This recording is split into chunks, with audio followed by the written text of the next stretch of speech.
Welcome back to another episode of the West 17 Sports TV Chit Chat. Today on Chit Chat, we usually just sit down with members of the student body or alumni in this scenario. Just talk about how they've been doing. Talk about some NBA basketball today, some playoff predictions. All right, today we have a very special guest with us, Ben Schultz, rising freshman at Harvard. How are you doing, Ben? I'm doing really well, guys. Thanks so much for having me on, and I'm excited to talk basketball tonight. Let's get into it. Yeah, definitely. In case you guys don't know already, which you guys should know, Ben is the founder of the Process Podcast on Spotify. A link is in the description below. Everyone go check it out. Truly, absolute brilliant podcast.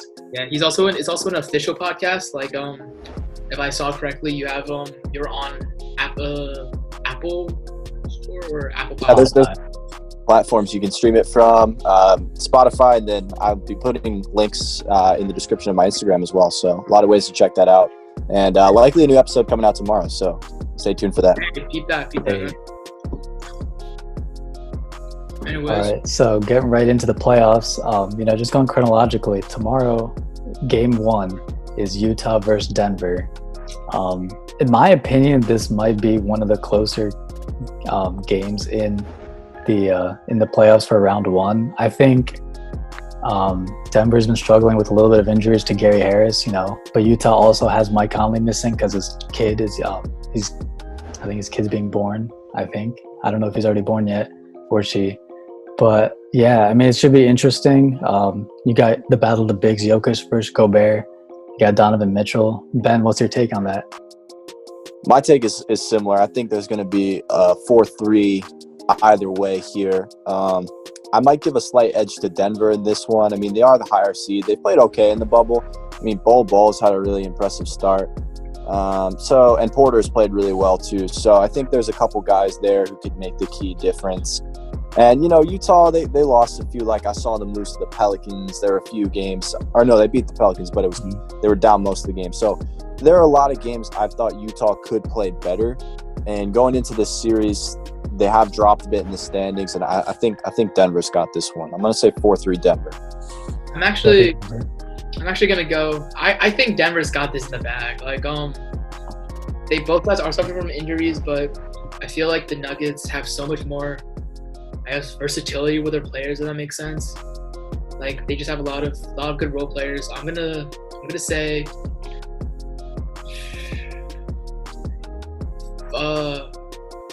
I'm stupid. Denver's in 5. The Nuggets in 5. In 5? In 5. I don't know. I have a feeling Donovan Mitchell's going to pop up for at least 2 games. So I feel like there's no one else that can. There's no other big scorer though. They had Joe Ingles. They don't have Bogdanovich, which is true, but they've actually been playing like pretty decent without him. Mike Conley should return at the end of the series, hopefully. Yeah, I don't know. Denver's always slept on for me. Like, last year they were a 2 seed, and no one really kind of gave them the credit that they deserved. Yeah. And they're again. They're so overlooked. Like, guys like Barton, Jeremy Grant, they make the difference. People sleep on. And they got better with MPJ. They got better with Bol. Like, they have more talent and more versatility right now. They also better than the 2 LA teams. I mean, that's pretty impressive. West is tight, so. I think Jokic is one of the more underrated players in the league, honestly. Like, I don't know why people don't talk about him as much. He's like such a versatile center, such a good passer. I mean, I wouldn't say he's underrated because like everyone knows he's top 2 big man, him and Joel Embiid. Most people put him at 1 actually, so I wouldn't say underrated, but I think he deserves to get that recognition as top 2 center in the league, maybe even number 1 for some people. I don't doubt you if you say he is number 1, but personally, I like Joel Embiid probably because I'm a Sixers fan. I would doubt you because that would be wrong. Joel Embiid's better. Hot take. For me, that's going to be a close matchup, though. I do see it going to at least 7. I guess Richard does see it going in 5, but I personally think we've seen Donovan Mitchell in the playoffs have a few good games. They've got like a little bit more veteran leadership with Mike Conley. Maybe he's just like mentoring the team through Zoom or something this time, but I mean, he's been in the playoffs a lot with the grit and grind Grizzlies. I think they might make a push. I don't see them beating the Denver Nuggets though. We can't forget that the Jazz are the coronavirus team. Like anything can happen. Who knows? They started this whole thing, so What if they'll get to, what if it suddenly resurfaces round 2, knocks out 2 or 3 players? Too risky. I mean, so far the bubble's been doing great. Honestly, no positive tests. The NBA action itself has been marvelous. I mean, Yeah. we've seen people like TJ Warren really blossom. We've seen like Hey, Dame. close games. Dame Dalla. good ball across the board. Like I thought it would be a lot more sloppy coming back, and it's been pretty clean from what I can tell. They're really motivated, surprisingly.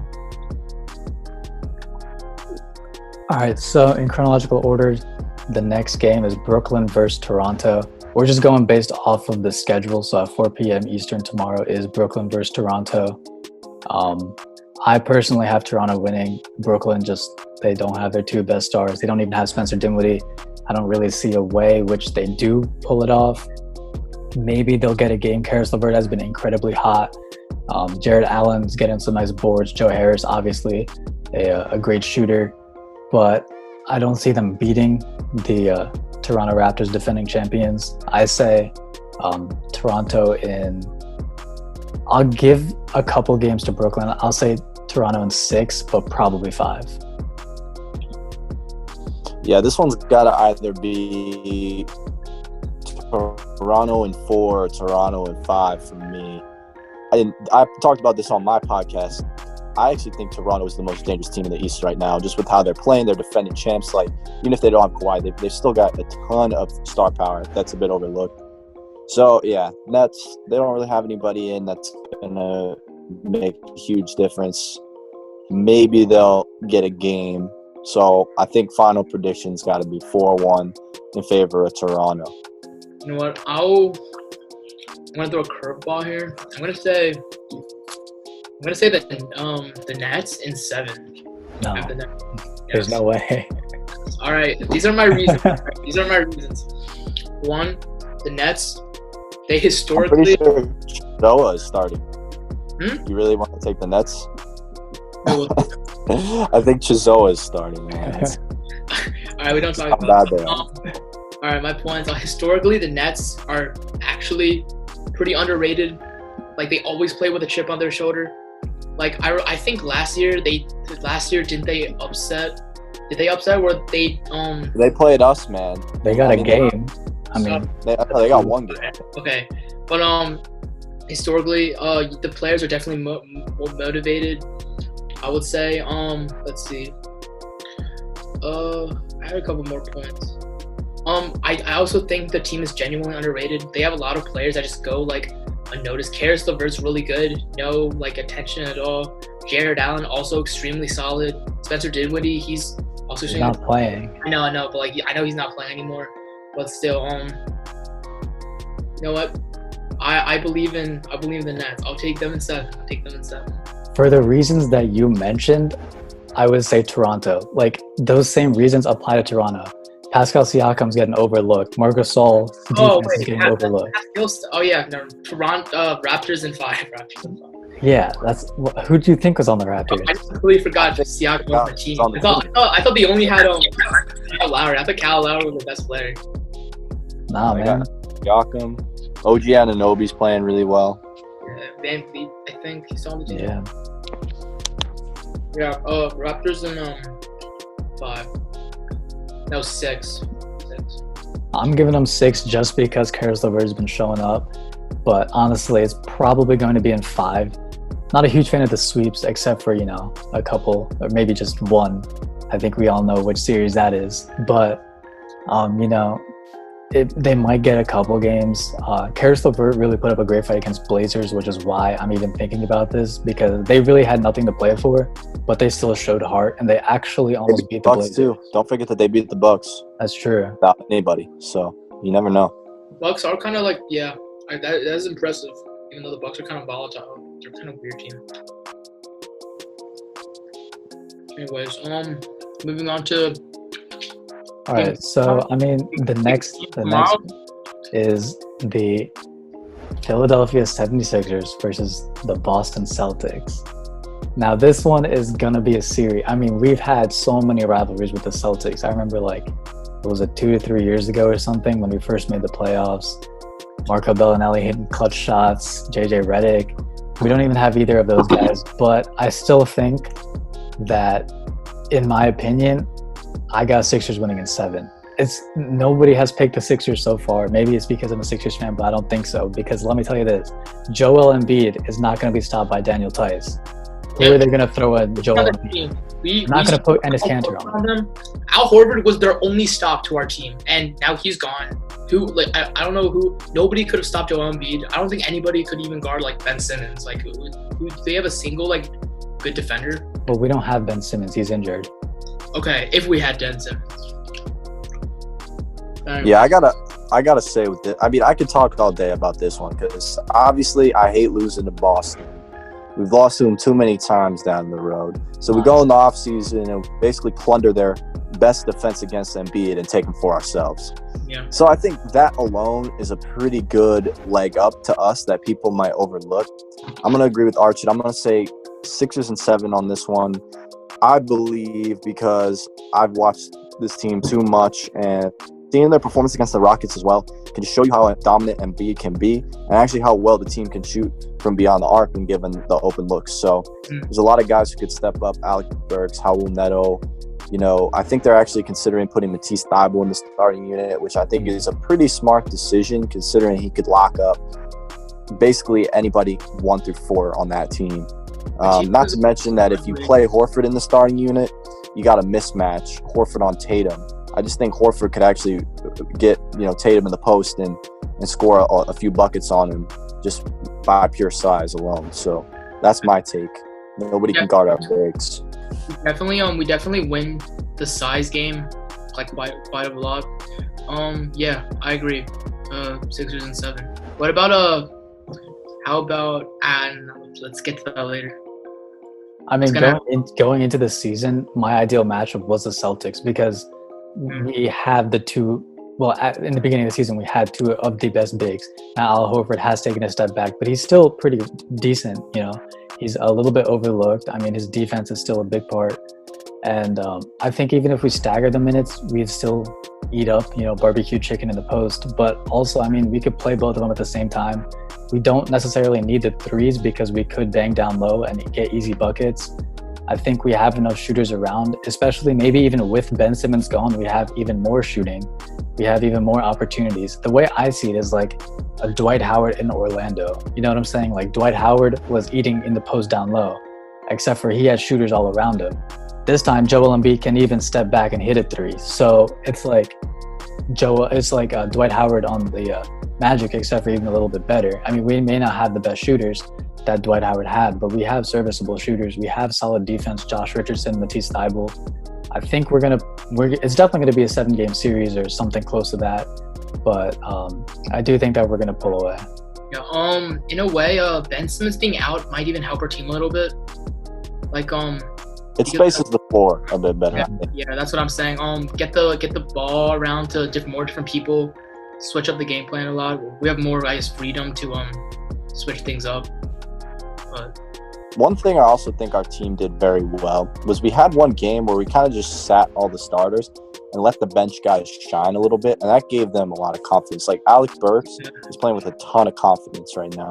And those advantages are big because I don't think anybody on Boston's bench is going to be putting up the same type of numbers as Alec Burks. Think about the benches on like all the other teams. Like Furkan dropped 40. Who else can you say can do that? Like our bench, like if they just get in a rhythm, like they can put up damage. And I'd say underrated this past years, like the bench has been our Achilles heel. That's why we weren't as strong as we could have been maybe last year. It was because of the bench. So for the first time going into a playoff series, I actually feel like we have a better bench than our opponent. And that's big. Completely agree with that. The Celtics always historically have like a good bench. So now that it's a little bit lighter, I think this is the year that if anything, this is like the year that we'd like crush them, even though we historically lose, which is embarrassing. Also, Kemba's been playing his career on the Charlotte Hornets. This is not a guy with any type of playoff experience. So, and he's supposed to be, the all-star, the leader. And I just don't know. I don't know how he's going to be in a playoff situation. Yeah, that's something to keep in mind. I also think he had a knee injury earlier. He Yeah, may he not be did. at 100%. So that's something else. But then again, our players always banged up too, like randomly. So Out of nowhere. like Joel Embiid just coronavirus, no, like randomly. I wouldn't be surprised. I mean, as of right now, 0 positive tests, but they are allowing family members back. So hopefully that doesn't change anything. Philly's kind of dangerous. I feel like an area, like for Corona in particular. So we better watch out. But just cross our fingers, hope for the best. Right. All right, moving on to the next series. Final game of the day. We have the Dallas Mavericks versus the Los Angeles Clippers. This is, in my opinion, I actually like this matchup a lot. Underrated the series. most slept-on series. Yeah. Luka's dangerous. Like Everyone's talking about Luka. Kristaps Porzingis, who on the Clippers is going to stop the 7'3" beast? Zubac? You have Kawhi. Montrez just came back. He's probably not going to be at 100% immediately. It's going to take him a couple games. Obviously, I'm not saying like any upset or anything because we know the Clippers' potential. We know their depth. We know that they have everything. And also, Dallas does not have the playoff experience to back it up. But I think that they're going to give them a run for their money. I think it's going to be a 6-game series, really tight series. It's going to come down to like clutch shots at the end. We know Kawhi can hit them. We know Lou Will can hit them. We know Paul George can hit them. We know Luka can hit him. I think that's the only guy on the Mavs. I think Luka has like enough like professional experience that the playoff he's I'm pretty sure he's like, you would think that he'd be playoff ready. So I think that wouldn't be a problem for him in particular. But yeah, the rest of the team, they're kind of young. That might be an issue. But yeah, I think it's really underrated. Like, if anything, it's just a toss-up. I feel like it might go to 7 matches, even though it's shown like the Mavericks like can pull stuff off. I believe in them. Yeah, I've been hyping up this series a bit too. I think the Mavs are, they're a slept-on team. They've been playing well in the bubble. They beat the Bucks. Like, yes, they're only a 7 seed, but like, let's say they were in the East. In my opinion, the Mavs, if they were in the East, would be like a 3 or a 4 seed at least. So they're a good team. They're just in a tougher conference, which plagues them and puts them down at 7. Unfortunately for them, the Clippers are just such a solid basketball team this year that it really hurts their chances at a deep run. So as much as I want to see the Mavericks do well and think they can do well, I gotta go Clippers because they're just so dominant. And it doesn't even matter if they don't have Williams because, they could come in there. And I honestly think this could be 4-1 Clippers just because they're that dominant. Just PG and Kawhi, man. Like, that duo can do damage. Even though I like the Mavs and I think that they can give them a run for their money. There might be some close games, but I'm thinking 4-1. Like, on paper, like I don't think a single team is better. I think the Clippers are better than the Lakers on paper. Like I've said this before, but with, especially when like Lou Will's back, yeah, I don't think the Mavericks gonna win. I feel like they can pull off 1 or 2 games. I'd go 5. Clippers in 5. My prediction is that like 1 game Tim Hardaway Jr. just pops off because they're not going to be guarding him properly. And if they start guarding Tim Hardaway Jr., you got Seth Curry just pulling up from 3. He's shooting like 49% from 3. So the Mavs have underrated people, but as we said, I mean, the Clippers, man, they got Pat Bev if you want. They got lockdown. The Claw Kawhi Leonard. They got PG-13. I mean, just defensively sound, except for like Lou Will. But Lou Will provides you such a great offensive spark off the bench that like Lou Will isn't even a starter. Like, we're like talking about him like he's some like he's not even a starter. I don't see any way that the Mavericks win. I feel like it's gonna be an entertaining series though. I don't think a single game is gonna be like a blowout. I feel like they're all gonna be pretty close. Yeah, I think there'll be some close games, but the Mavs too, they don't have a ton of depth. Like looking at their who's on there? Boban and JJ Barea is still there. I feel like those guys are just not gonna come close to the Clippers bench. Yeah, I agree with that. That's my 2 cents, though. Some people might take the Mavs in this one. Like, the Mavs are dangerous, but I got the Clippers. I got the Clippers. Definitely the Clips. Mavs are going to be a problem for years to come, but I don't think this is their year.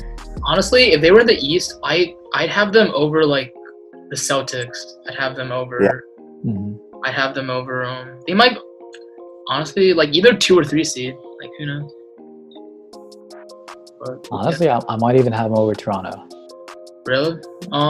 Maybe. I was debating. I know Toronto has like great have defense. They have great chemistry, Yeah, great they're like- offense. Their veteran presence is like absurd there too. Their old Yeah. head like If Toronto and Dallas ends up being a final somehow, that'd be a great final. But I doubt it will happen. That would be a great final if it does. I feel even if the Mavs do win, I don't think they can. They're not winning like the entire thing. I feel like they're too young for that. They're not. They don't understand. Except for Luka, maybe. But I mean, Luka is still, what is he, second-year player this year? I mean, Yeah. So but like he has been playing the EuroLeague. I'll give you that. But he's been like, a I professional mean, since he was like 12, though. I feel like not the same as the NBA. Yeah, you're right. KP hasn't been to a playoffs, I don't think. So that's going to be a completely new scenario for him.